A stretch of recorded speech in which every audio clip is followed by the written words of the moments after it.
और वो शब्द जिसने इतिहास को हिला दिया। मुल्ला दो प्याज़ा, वो आदमी जिसने दरबार में गुलामी शब्द बोल दिया। मुल्ला दो प्याज़ा उस सुबह बहुत देर तक जागा रहा था। आगरा की गलियों में फज्र की अजान गूंज चुकी थी, मगर उसकी आंखों में नींद नहीं थी। सिर्फ एक निर्णय था जो रात भर उसके भीतर सुलगता रहा। वो जानता था कि आज जो वो कहने जा रहा है वो किसी मजाक की तरह नहीं लिया जाएगा। ये कोई पहेली नहीं होगी जिसे बीरबल हंसते हंसते हल कर दे। ये एक ऐसा शब्द होगा जो अगर एक बार दरबार की हवा में घुल गया तो फिर ना अकबर वैसा रहेगा, ना बीरबल, और ना ही वो स्वयं। मुल्ला दो प्याज़ा को लोग चतुर कहते थे, मगर वो सिर्फ चतुर नहीं था। वो दरबार की नसों में बहती राजनीति को पढ़ना जानता था। उसे पता था कि किस समय अकबर मौन को कमजोरी मानता है और किस समय मौन ही सबसे बड़ा उत्तर होता है। आज वो मौन तोड़ने वाला था। दरबार की ओर बढ़ते हुए जब वो लाल किले की विशाल फाटक के सामने पहुंचा तो उसकी नजर अनायास ही उन सैनिकों पर पड़ी जो अपने कवच और भालों के साथ खड़े थे। मुल्ला ने क्षण भर को सोचा, क्या ये सैनिक स्वतंत्र हैं या ये भी किसी और की इच्छा के बंधक हैं? फाटक खुला। दरबार का विशाल हाल अपनी पूरी भव्यता के साथ उसके सामने था। ऊंचे स्तंभ, रेशमी पर्दे, सोने चांदी से जड़ा सिंहासन, और उस सिंहासन पर बैठने वाला आदमी जलालुद्दीन मोहम्मद अकबर। अकबर का नाम सुनते ही लोगों की रीढ़ सीधी हो जाती थी। वो बादशाह था, सिर्फ ताज पहनने वाला नहीं, बल्कि लोगों के भाग्य तय करने वाला। दरबार में सभी मौजूद थे, वजीर आजम, सेनापति, काजी, कवि, इतिहासकार, और बीच में हमेशा की तरह शांत और स्थिर बीरबल। मुल्ला की निगाह बीरबल पर ठहर गई। वो वही बीरबल था जिसे जनता किस्सों में हंसते हंसते अकबर को चुप कराते हुए देखती थी। वही बीरबल जिसके उत्तरों पर दरबार ठहाकों से गूंज उठता था। मगर आज मुल्ला ने उसे ध्यान से देखा। न मुस्कान, न व्यंग्य, न चंचलता, सिर्फ एक दरबारी, राजा के सामने खड़ा एक आदमी। दरबार की कार्यवाही शुरू हुई। कुछ फैसले हुए, कुछ इनाम बांटे गए, कुछ अपराधियों को दंड मिला। अकबर हर निर्णय में दृढ़ था, मगर कहीं कहीं उसकी नजर अनजाने में बीरबल की ओर चली जाती, मानो बिना बोले उसकी सहमति चाहता हो। यही वो दृश्य था जो मुल्ला को भीतर से कचोटता था। क्या एक बादशाह इतना शक्तिशाली होकर भी किसी और की बुद्धि पर निर्भर हो सकता है? और अगर है तो वो व्यक्ति क्या कहलाएगा? दरबार के बीचों बीच जब एक क्षण का मौन छाया, मुल्ला दो प्याज़ा आगे बढ़ा। जहां पना, उसने कहा। अकबर ने सिर उठाया। कहो मुल्ला। मुल्ला की आवाज में आज न विनोद था, न शिष्टाचार की मिठास। वो सीधे मुद्दे पर आया। जहां पना, एक प्रश्न है जो वर्षों से इस दरबार में घूम रहा है, मगर कभी जबान तक नहीं आया। दरबार चौकन्ना हो गया। बीरबल ने भी धीरे से सिर उठाया। अकबर ने कहा, अगर प्रश्न में ईमानदारी है तो उत्तर भी मिलेगा। मुल्ला ने एक कदम आगे बढ़ाया। अब वो अकबर और बीरबल दोनों के बीच खड़ा था। जहां पना, उसने कहा, आपके दरबार में बीरबल को क्या कहा जाए? अकबर भौहें चढ़ाई। मेरे नवरत्नों में से एक, मेरा सलाहकार। मुल्ला मुस्कुराया, पर वो मुस्कान ठंडी थी। सलाहकार, उसने शब्द को जैसे हवा में तौला। या फिर आपका गुलाम। उस क्षण ऐसा लगा जैसे किसी ने दरबार की छत से समय को नीचे गिरा दिया हो। गुलाम, ये शब्द किसी तलवार की तरह नहीं आया था। ये धीरे से आया था, मगर गहराई तक उतर गया। दरबार में खड़े लोग सन्न रह गए। कुछ ने आंखें झुका लीं, कुछ ने बीरबल की ओर देखा, और कुछ ने अकबर की प्रतिक्रिया जानने के लिए सांस रोक ली। अकबर की आंखों में पहली बार क्रोध नहीं, असहजता दिखी। मुल्ला, उसने धीमे मगर कठोर स्वर में कहा, तुम शब्दों का अर्थ जानते हो? मुल्ला ने सिर झुकाया। जहां पना, मैं अर्थ ही नहीं, उसकी परछाई भी जानता हूं। अब सबकी निगाह बीरबल पर थी। वो चुप था, इतना चुप जितना वो कभी नहीं रहा था। अकबर ने उसकी ओर देखा।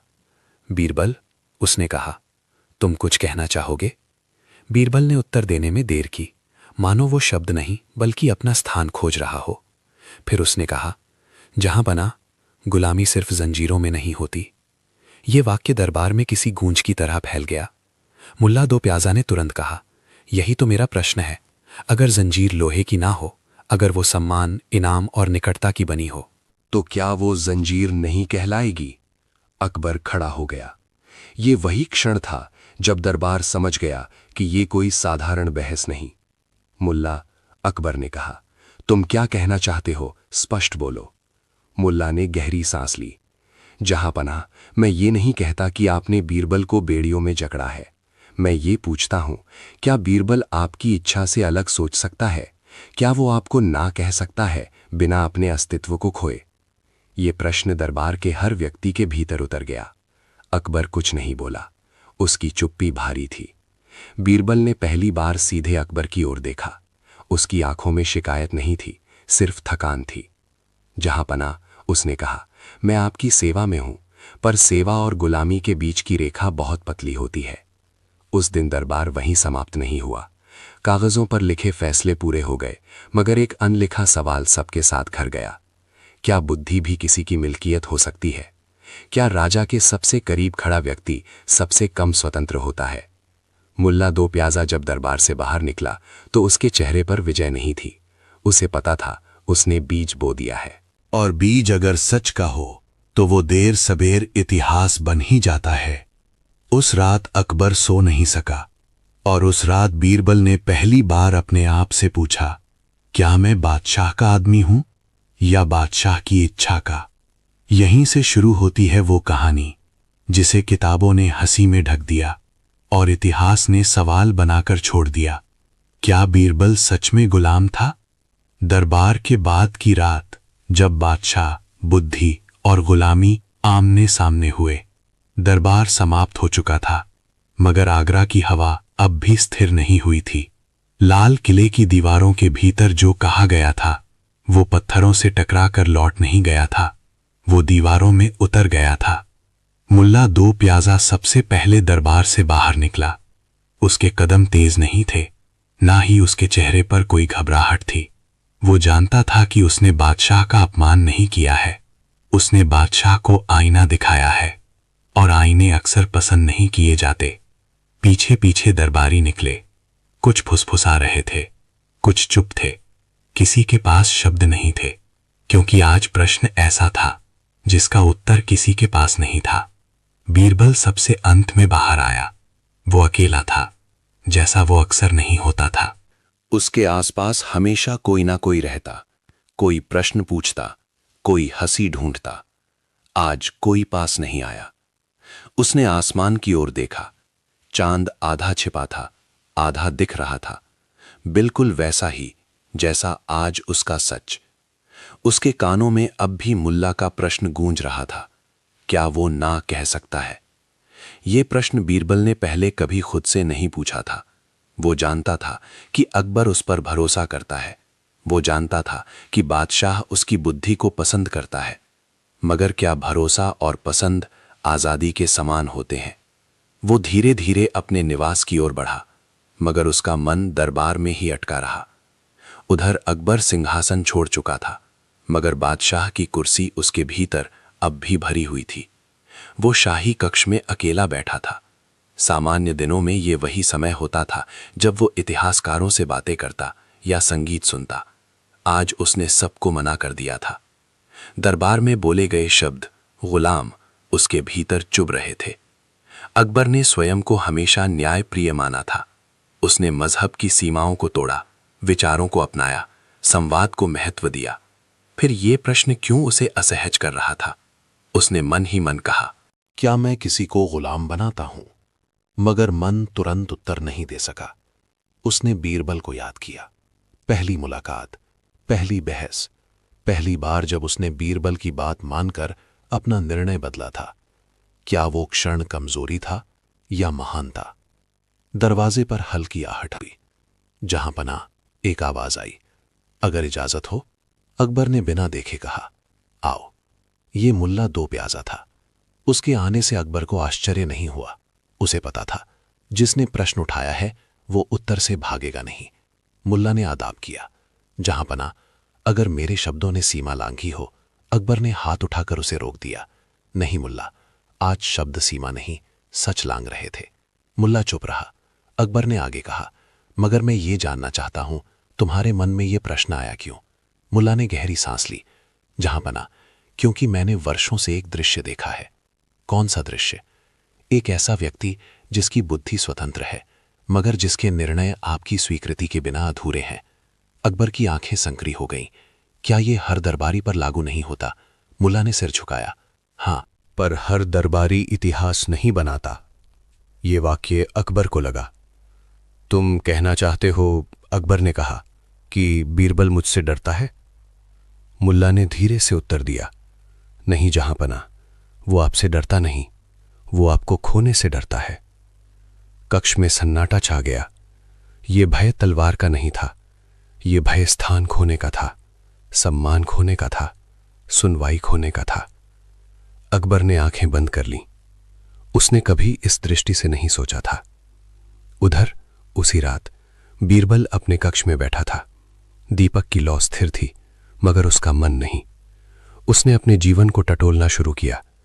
क्या उसने कभी अकबर के सामने पूरी तरह असहमति रखी थी, या उसने हर बार अपने शब्दों को ऐसा मोड़ दिया कि वे बादशाह की इच्छा से टकराए नहीं? उसे याद आया कितनी बार उसने सच कहा, मगर ऐसा सच जिसे सुनना सुरक्षित था। उसने खुद से पूछा, क्या मैं बुद्धिमान हूं या सिर्फ चतुर? यह प्रश्न उसके लिए नया था। अगली सुबह दरबार फिर सजा। सब कुछ वैसा ही था, सिंहासन, पर्दे, सोना, चांदी, मगर हवा बदली हुई थी। आज कोई हंसी जल्दी नहीं आई। आज अकबर ज्यादा सुन रहा था और बीरबल कम बोल रहा था। मुल्ला दो प्याजा ने सब देखा। वो जानता था बीज अंकुरित हो चुका है। दरबार के अंत में अकबर ने बीरबल को रुकने का संकेत दिया। सब चले गए, सिर्फ दो लोग बचे, बादशाह और उसका सबसे विश्वस्त व्यक्ति। अकबर ने कहा, बीरबल, अगर मैं तुम्हें आज आजाद कर दूं तो क्या तुम रहोगे? बीरबल चौंक गया। जहांपना, अगर मैं कहूं, अकबर बोला, कि अब तुम पर मेरा कोई अधिकार नहीं, तुम बोलो जो चाहो, जाओ जहां चाहो, तो क्या तुम यहीं रहोगे? बीरबल ने उत्तर देने में देर की। फिर उसने कहा, जहांपना, आजादी दी जाए तो वो उपहार नहीं रहती, वो परीक्षा बन जाती है। अकबर ने उसकी ओर देखा। आज पहली बार उसे लगा कि सत्ता सिर्फ देने में नहीं, छोड़ने में भी होती है। और यहीं से कहानी ने दूसरा मोड़ लिया, क्योंकि अब प्रश्न ये नहीं था कि बीरबल गुलाम है या नहीं, बल्कि ये था, क्या अकबर उसे सच में आजाद देख सकता है? गुलामी की परिभाषा, जब जंजीर दिखाई नहीं देती। इतिहास अक्सर गुलामी को लोहे की बेड़ियों में देखता है। किताबों में दास वे होते हैं जिनके हाथ बंधे हों, जिनकी नीलामी हो, जिनकी पहचान मिटा दी गई हो। मगर मुगल काल की गुलामी इतनी सीधी नहीं थी। वो सोने के दरवाजों से आती थी, इज्जत के लिबास में लिपटी होती थी और करीबी कहलाती थी।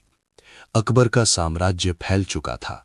राजपूताने से बंगाल तक, काबुल से दक्कन तक सत्ता का एक ही केंद्र था, और उस केंद्र के चारों ओर लोग थे, कुछ डर से जुड़े, कुछ लानत से और कुछ सम्मान से। मुगल दरबार में दास शब्द कम बोला जाता था। यहाँ खिदमतगार, वफादार, नवरत्न, प्रिय जैसे शब्द चलते थे। मगर सत्ता जानती थी, नाम बदलने से रिश्ता नहीं बदलता। दरबार में रहने वाला हर व्यक्ति स्वतंत्र नहीं था। कुछ लोग केवल इसलिए स्वतंत्र दिखते थे क्योंकि उनकी जंजीरें रेशम की थीं। इसी व्यवस्था में बीरबल खड़ा था। मगर बीरबल यहां तक पहुंचा कैसे? ये प्रश्न अकबर के मन में भी उठा और बीरबल के मन में भी, हालांकि दोनों के उत्तर अलग थे। बीरबल का जन्म किसी महल में नहीं हुआ था। उसका असली नाम महेश दास था। एक साधारण ब्राह्मण परिवार, जहां विद्या थी पर साधन नहीं। बचपन से ही उसकी बुद्धि तेज थी, मगर दुनिया बुद्धि से नहीं, अवसर से चलती है। उसने देखा था कैसे गांव का मुखिया मूर्ख होकर भी शक्तिशाली है और विद्वान होकर भी उसके पिता झुकते हैं। यही पहली बार उसके मन में एक टीस जगी थी, क्या ज्ञान का मूल्य सत्ता से कम होता है? युवा महेश दास ने यात्राएं की, कवि बना, सभा में गया, राजाओं के सामने बोला। कई जगह सराहा गया, कई जगह अपमानित भी। एक बार एक छोटे से राजा ने उसकी कविता सुनी और कहा, बुद्धि अच्छी है मगर सीमा में रहो। उस दिन महेश दास ने समझा, बुद्धि की भी सीमा तय होती है और वो सीमा तय करने वाला हमेशा राजा होता है। जब वो अकबर के दरबार में पहुंचा, तब तक उसने ये सीख ली थी, सच वही बोलो जो सुना जा सके। अकबर उससे प्रभावित हुआ, न केवल उसकी बुद्धि से बल्कि उसकी समय समझ से भी। यहीं से महेश दास बीरबल बना। नाम बदला, स्थान बदला, सम्मान बढ़ा, मगर क्या स्वतंत्रता बढ़ी? दरबार में बीरबल की भूमिका अलग थी। वो न केवल सलाह देता था, वो अकबर को मानव बनाता था। हंसी में सत्य कह देता, कहानी में चेतावनी छुपा देता, पर हर बार वो एक बात जानता था, अंतिम निर्णय उसका नहीं होगा। मुल्ला दो प्याजा ये सब देखता था। वो जानता था बीरबल अकबर का सबसे करीबी है और यही उसकी सबसे बड़ी कमजोरी है। दरबार के बाहर एक दिन मुल्ला ने बीरबल से कहा था, तुम बादशाह को आईना दिखाते हो, मगर आईने में वही दिखता है जो सामने खड़ा होता है। बीरबल ने तब हंसकर टाल दिया था, मगर अब वो हंसी लौट नहीं रही थी। उस रात बीरबल ने अपने पुराने दिनों को याद किया, जब वो किसी राजा से जुड़ा नहीं था। तब वो गरीब था, मगर उसके विचार किसी के अधीन नहीं थे। अब वो सम्मानित था, मगर हर विचार को तौलना पड़ता था। क्या ये उन्नति है या क्या ये एक सुंदर गुलामी है? उधर अकबर भी अपने अतीत में लौट रहा था। उसने अपने पिता हुमायूं को देखा, निर्वासन, हार, अपमान। उसने सत्ता को खोने का भय देखा था। इसी भय ने उसे सिखाया था, सत्ता को कभी ढीला मत छोड़ो। मगर अब वही सत्ता उससे सवाल कर रही थी। अकबर ने इतिहासकार अबुल फजल को बुलाया। उसने पूछा, क्या कोई व्यक्ति राजा के सबसे करीब रहकर भी स्वतंत्र हो सकता है? अबुल फजल ने उत्तर दिया, जहां पना, इतिहास कहता है निकटता हमेशा मूल्य मांगती है। ये मूल्य क्या था? स्वतंत्र सोच या आत्मसम्मान? दरबार फिर से सजा। आज एक गुलाम का मुकदमा था, एक ऐसा व्यक्ति जिसने अपने स्वामी के विरुद्ध आवाज उठाई थी। अकबर ने उसे दंड दिया कानून के अनुसार, मगर बीरबल ने वो दृश्य देखा और उसे लगा ये कहानी उसकी अपनी भी हो सकती है, बस रूप अलग है। मुल्ला दो प्याजा ने दूर से ये सब देखा। वो जानता था अब कहानी सिर्फ प्रश्न की नहीं रही, अब ये निर्णय की ओर बढ़ रही है, और निर्णय हमेशा किसी को तोड़ता है। पार्ट 3 यहीं समाप्त नहीं होता, ये सिर्फ जमीन तैयार करता है, क्योंकि अब अगला प्रश्न उठने वाला था। अगर बीरबल गुलाम नहीं है तो वो है क्या? और इसका उत्तर दरबार को हिला देने वाला था। पहली असहमति, जब बीरबल ने हां कहना छोड़ दिया। दरबार हमेशा की तरह सजा था, मगर उस दिन उसकी भव्यता कुछ ज्यादा ही बोझिल लग रही थी। सोने के स्तंभ, रेशमी पर्दे और चमकते फर्श, सब कुछ वही था, पर हवा में एक अनदेखा तनाव था, जैसे हर व्यक्ति जानता हो कि आज कुछ टूट सकता है। अकबर सिंहासन पर विराजमान था। उसका चेहरा शांत था, मगर आंखें सजग, असामान्य रूप से सजग। वो हर चेहरे को पढ़ रहा था, हर सांस को सुन रहा था। और फिर उसकी नजर बीरबल पर गई। बीरबल आज भी वहीं खड़ा था, वही स्थान, वही वस्त्र, वही शालीनता, मगर भीतर से वो वही नहीं था। उसने पिछले दिनों बहुत सोचा था। गुलामी के प्रश्न ने उसे चुप नहीं कराया था, उसने उसे जगा दिया था। अब हर बार जब वो कुछ कहने से पहले रुकता तो खुद से पूछता, मैं ये इसलिए कह रहा हूं क्योंकि ये सही है या इसलिए कि ये सुरक्षित है? दरबार की कार्रवाई शुरू हुई। एक जमीनी विवाद प्रस्तुत किया गया, 2 सूबेदारों के बीच। मामला साधारण था, मगर उसके भीतर सत्ता की गंध थी। अकबर ने सबकी बात सुनी, फिर उसने बीरबल की ओर देखा, जैसे हमेशा देखता था। बीरबल, अकबर ने कहा, तुम क्या सोचते हो? ये वही क्षण था जहां पहले बीरबल मुस्कुराता था, एक कथा सुनाता था और अकबर को उसी निर्णय तक ले जाता था जहां वो स्वयं पहुंचना चाहता था। मगर आज बीरबल ने मुस्कुराने में देर की। उसने कहा, जहां बना, इस विवाद में न्याय से अधिक सुविधा की बात हो रही है। दरबार में हल्की सरसराहट हुई। अकबर ने भौहें उठाईं। स्पष्ट बोलो। बीरबल ने गहरी सांस ली। जिस सूबेदार को आप सही ठहराना चाहते हैं, वो सही इसलिए नहीं लग रहा क्योंकि उसके तर्क मजबूत हैं, बल्कि इसलिए क्योंकि वो सत्ता के करीब है। ये वाक्य जैसे दरबार के बीच गिर पड़ा। कुछ दरबारियों ने एक दूसरे को देखा। मुल्ला दो प्याजा ने आंखें नहीं झपकाईं, वो इसी क्षण की प्रतीक्षा में था। अकबर ने पहली बार बीरबल को ऐसे देखा जैसे वो कोई और हो। क्या तुम कह रहे हो, अकबर ने कहा, कि मेरा झुकाव न्याय को प्रभावित कर रहा है? बीरबल जानता था अब पीछे हटने का कोई रास्ता नहीं। जहां पनाह, उसने कहा, मैं ये कह रहा हूं कि सत्ता के सबसे पास खड़े लोग अक्सर सबसे कम प्रश्न पूछते हैं। ये सीधा वार था, न व्यक्तिगत मगर गहरा। दरबार में सन्नाटा छा गया। अकबर ने कुछ क्षण कुछ नहीं कहा, फिर उसने हाथ उठाया। कार्रवाई स्थगित। ये असामान्य था, बहुत असामान्य। दरबार टूट गया, मगर चर्चा नहीं रुकी। साजिशें वहीं जन्म लेती हैं जहां सवाल पूछे जाते हैं। कई दरबारी अब खुलकर फुसफुसाने लगे। बीरबल सीमा भूल रहा है। बादशाह को आईना दिखाना अब अपमान है। आज नहीं तो कल इसकी कीमत चुकानी होगी। मुल्ला दो प्याजा ये सब सुन रहा था, मगर वो कुछ नहीं बोला। वो जानता था अब कहानी अपने आप आगे बढ़ेगी। उस शाम अकबर ने बीरबल को बुलाया। ये कोई औपचारिक बुलावा नहीं था, न कोई संदेशवाहक, न कोई घोषणा, बस एक शब्द, आओ। बीरबल गया। शाही कक्ष में दीपक जल रहे थे। अकबर खिड़की के पास खड़ा था, पीठ दरवाजे की ओर। तुमने आज असहमति जताई, अकबर ने बिना मुड़े कहा। हां जहां पनाह। पहली बार? बीरबल कुछ क्षण चुप रहा, फिर बोला, नहीं, पहली बार खुलकर। अकबर मुड़ा। उसकी आंखों में क्रोध नहीं था, उलझन थी।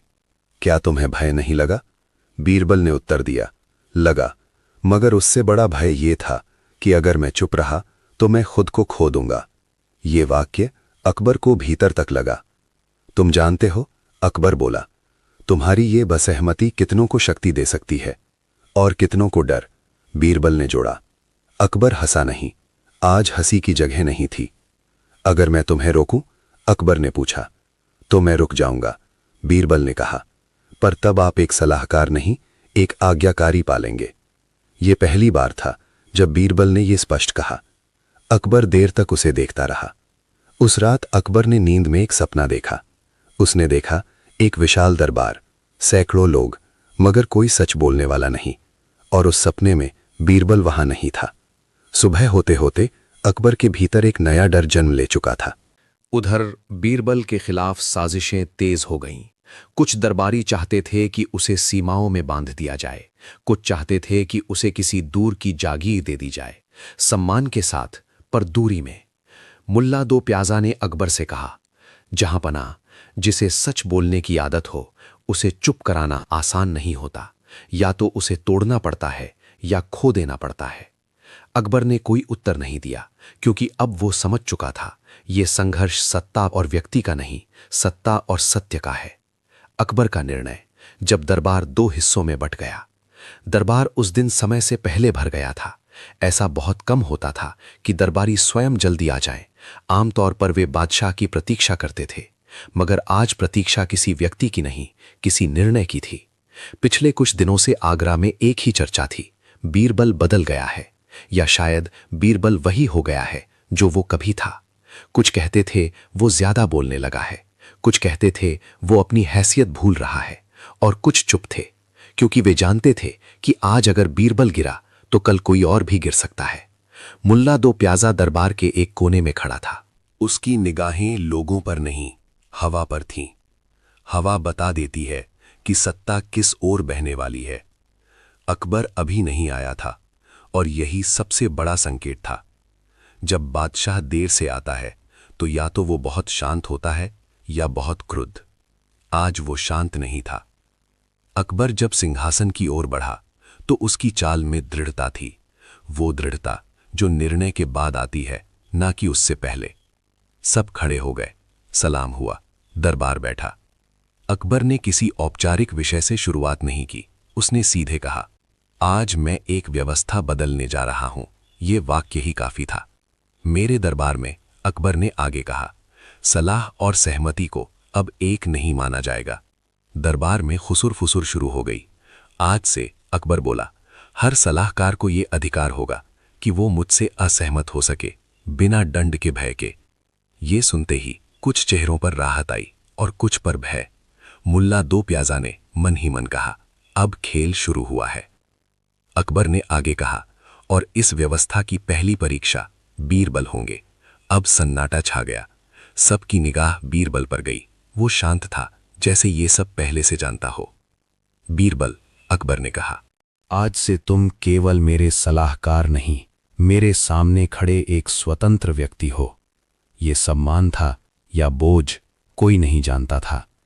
कुछ दरबारी भीतर ही भीतर जल उठे, क्योंकि ये घोषणा सिर्फ बीरबल के लिए नहीं थी, ये सत्ता की दिशा बदलने की घोषणा थी। दरबार के बाद विरोध खुलकर सामने आने लगा। एक वरिष्ठ अमीर ने कहा, जहां पना, ये व्यवस्था अनुशासन तोड़ देगी। दूसरे ने कहा, अगर हर कोई असहमत होगा तो निर्णय कौन लेगा? अकबर ने शांत स्वर में उत्तर दिया, निर्णय मैं लूंगा, पर अब अंधेरे में नहीं। ये बात दरबार के कई लोगों को असहज कर गई। उधर बीरबल के लिए ये सम्मान राहत नहीं था। वो जानता था आज से वो केवल अकबर का नहीं, पूरे दरबार का लक्ष्य बन गया है। उस शाम मुल्ला दो प्याजा बीरबल के पास आया। बधाई हो, उसने कहा, अब तुम सच में स्वतंत्र हो।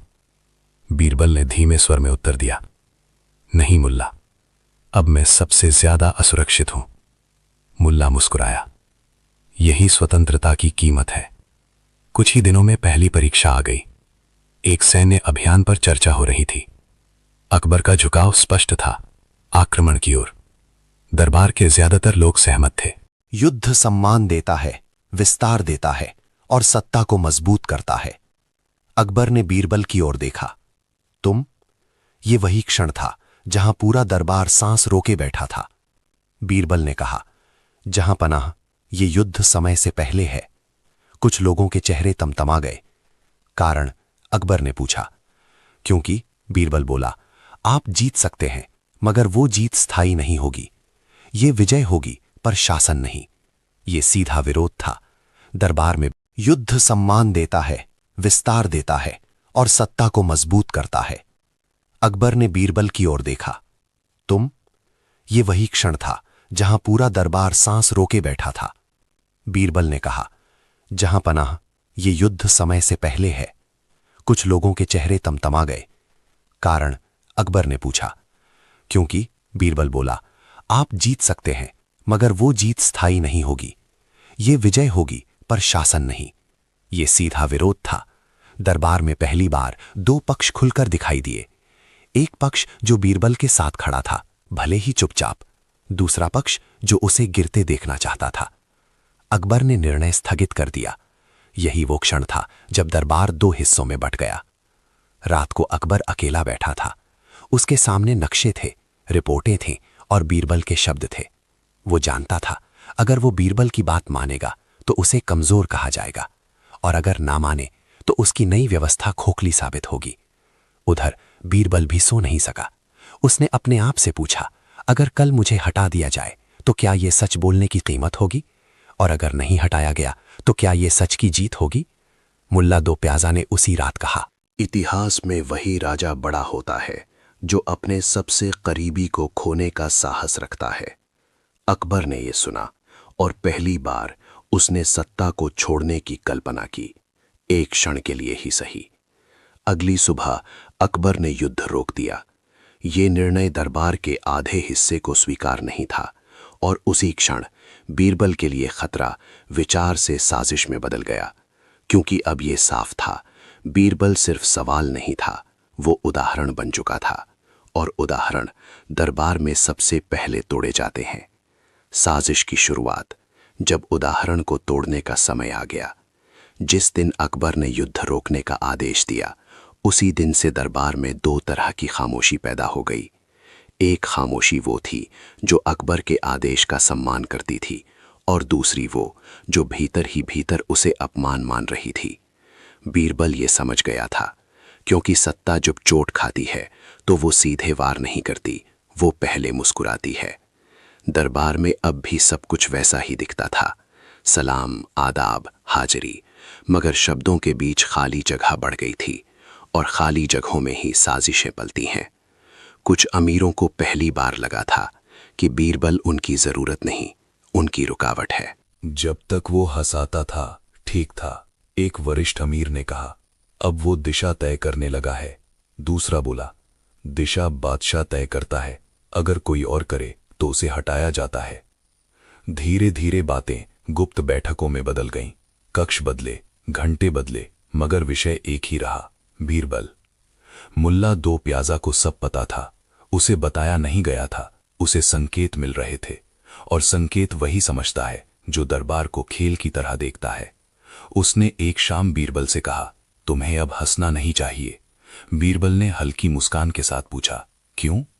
क्योंकि मुल्ला बोला, हंसी तुम्हारी ढाल थी, अब तुमने उसे उतार दिया है। बीरबल चुप हो गया। उसी सप्ताह पहला प्रहार हुआ। एक पुराने निर्णय की फाइल निकाली गई, जिसमें बीरबल की सलाह पर एक जमीनी विवाद का निपटारा हुआ था।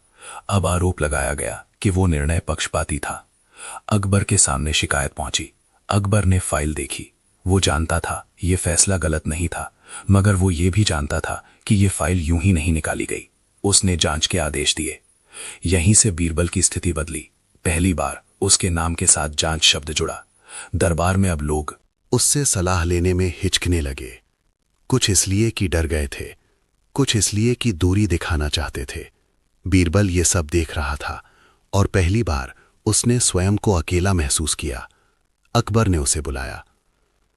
ये समय कठिन है, अकबर ने कहा। अगर तुम चाहो तो कुछ समय के लिए दरबार से दूर रह सकते हो। ये प्रस्ताव दया जैसा लग रहा था, मगर भीतर एक और अर्थ छुपा था, दूरी। बीरबल ने उत्तर नहीं दिया। तुम्हारा जाना बहुतों को शांत कर देगा, अकबर ने जोड़ा। बीरबल ने धीरे से कहा, और सच्चाई को। अकबर चुप हो गया। यही वो क्षण था जब दोनों समझ गए, अब ये सिर्फ राजनीतिक मामला नहीं रहा। बीरबल ने कहा, जहांपना, अगर मेरा हटना आपकी सत्ता को मजबूत करता है तो मैं चला जाऊंगा। अकबर ने उसकी ओर देखा। और अगर ये सत्ता को खोखला करता है तो इतिहास तय करेगा, बीरबल ने कहा। अगले दिन घोषणा हुई, बीरबल को एक विशेष कार्य के लिए दरबार से बाहर भेजा जा रहा है। सम्मान बना रहा, पद नहीं छीना गया, बस उपस्थिति हटा दी गई। ये सबसे पुराना तरीका था, तोड़ने का नहीं, धीरे धीरे मिटाने का। दरबार ने राहत की सांस ली। देखा, एक अमीर ने कहा, बादशाह ने संतुलन बना लिया। मुल्ला दो प्याजा ने कुछ नहीं कहा। वो जानता था ये संतुलन नहीं, तूफान से पहले की शांति है। बीरबल आगरा से निकला। रथ धीरे चल रहा था। शहर की वही गलियां, मगर आज अलग दिख रही थीं। लोगों ने उसे पहचाना। कुछ झुके, कुछ चुप रहे। किसी ने पूछा नहीं, आप क्यों जा रहे हैं? क्योंकि सत्ता से दूर जाना हमेशा संदिग्ध माना जाता है। रास्ते में बीरबल ने सोचा, क्या यही स्वतंत्रता है या यही दंड? उधर अकबर दरबार में बैठा था, निर्णय ले रहा था, मगर हर निर्णय अधूरा लग रहा था। उसने महसूस किया, बीरबल की अनुपस्थिति शोर नहीं मचा रही, मगर दिशा बदल रही है। मुल्ला दो प्याजा ने कहा, जहां पनाह, आपने उसे हटाया नहीं, पर दरबार ने उसे खो दिया। अकबर ने सिर झुका लिया। उसी दौरान जांच तेज हो गई। पुराने निर्णय, पुराने शब्द, पुरानी मुस्कान, सबको नए अर्थ दिए जाने लगे। कुछ दरबारी खुलकर बोले। वो खुद को राजा समझने लगा था। ये झूठ नहीं था, ये आधा सच था, और आधा सच सबसे खतरनाक होता है। दूर एक कस्बे में बीरबल अकेला बैठा था। वो ना दरबारी था, ना विद्रोही। वो बस एक व्यक्ति था जो पहली बार सत्ता के बिना खुद को देख रहा था। उसने सोचा, अगर अकबर मुझे वापस नहीं बुलाएगा तो क्या मैं टूट जाऊंगा? और फिर उसने दूसरा प्रश्न पूछा, अगर बुला लिया तो क्या मैं वही रहूंगा? यही कहानी ने वो मोड़ लिया जहां अब वापसी आसान नहीं थी, क्योंकि दरबार समझ चुका था, बीरबल को हटाकर वे जीत नहीं रहे, वे सिर्फ समय खरीद रहे हैं। और अकबर समझ चुका था, जिसे वो आजाद करना चाहता था, उसे उसने अकेला कर दिया है। सच का निर्णय, जब बादशाह झुका, बीरबल मुक्त हुआ और मुल्ला दो प्याजा हार गया। बीरबल के जाने के बाद अकबर का दरबार पहले जैसा नहीं रहा। ये बात किसी ने जोर से नहीं कही, मगर हर व्यक्ति जानता था। दरबार अब चलता था, निर्णय होते थे, आदेश जारी होते थे, मगर उनमें वो आत्मा नहीं थी जो पहले हुआ करती थी। अकबर हर दिन सिंहासन पर बैठता, मगर भीतर से वो खड़ा नहीं रहता था। उसकी आंखें अब सलाह खोजती थीं, मगर शब्दों में सच्चाई नहीं मिलती थी। कई दरबारी अब ज्यादा बोलने लगे थे, क्योंकि बोलने का डर चला गया था, मगर वो बोल साहस नहीं था, वो अवसरवाद था। मुल्ला दो प्याजा ले सब देख रहा था। पहली बार उसे लगा कि उसने एक प्रश्न नहीं, एक व्यवस्था हिलाती है। पर उसे ये भी लगने लगा था कि कहीं वो स्वयं उस व्यवस्था का शिकार न बन जाए। बीरबल की अनुपस्थिति में दरबार में एक मुकदमा आया। एक किसान बनाम एक अमीर। कागज अमीर के पक्ष में थे, कानून भी, दरबारी भी। अकबर ने निर्णय दिया, अमीर के पक्ष में। फैसला सही था, पर न्याय नहीं था। उसी रात अकबर सो नहीं सका। उसे पहली बार लगा, मैं सही निर्णय दे रहा हूं, मगर सही कारण से नहीं। उसी क्षण उसे बीरबल की आवाज याद आई, जहां पनाह, न्याय वही नहीं होता जो नियम में फिट हो जाए, न्याय वो होता है जो आत्मा स्वीकार कर ले। अकबर ने आंखें बंद कर लीं। अगली सुबह उसने मुल्ला दो प्याजा को बुलाया। मुल्ला, अकबर ने कहा, तुम्हारा प्रश्न सही था। मुल्ला चौंका, मगर अधूरा। अकबर ने जोड़ा, आपका अर्थ? मुल्ला ने पूछा। तुमने पूछा था कि क्या बीरबल मेरा गुलाम है, अकबर बोला, मगर तुमने ये नहीं पूछा कि क्या मैं भी अपने सिंहासन का गुलाम बन चुका हूं। ये वाक्य मुल्ला दो प्याजा के लिए अप्रत्याशित था। अकबर खड़ा हो गया। मैंने बीरबल को आज़ाद करना चाहा, उसने कहा, मगर मैंने उसे अकेला कर दिया। और आपने दरबार को? मुल्ला ने पूछा, खोखला। अकबर ने कहा। अकबर ने उसी दिन आदेश दिया, बीरबल को तुरंत वापस बुलाया जाए। ये समाचार दरबार में आग की तरह फैला। कुछ चेहरों पर भय आया, कुछ पर क्रोध। मुल्ला दो प्याजा ने समझ लिया, अब परीक्षा उसकी भी है। जब बीरबल दरबार में लौटा तो उसका स्वागत शोर से नहीं हुआ, शांत सम्मान से हुआ। वो बदला हुआ था। अब वो सिर्फ बुद्धिमान नहीं था, वो स्वतंत्र था। अकबर ने दरबार में घोषणा की, आज मैं एक निर्णय सुनाऊंगा जो किसी एक व्यक्ति के बारे में नहीं, पूरे दरबार के बारे में है। सब खड़े हो गए।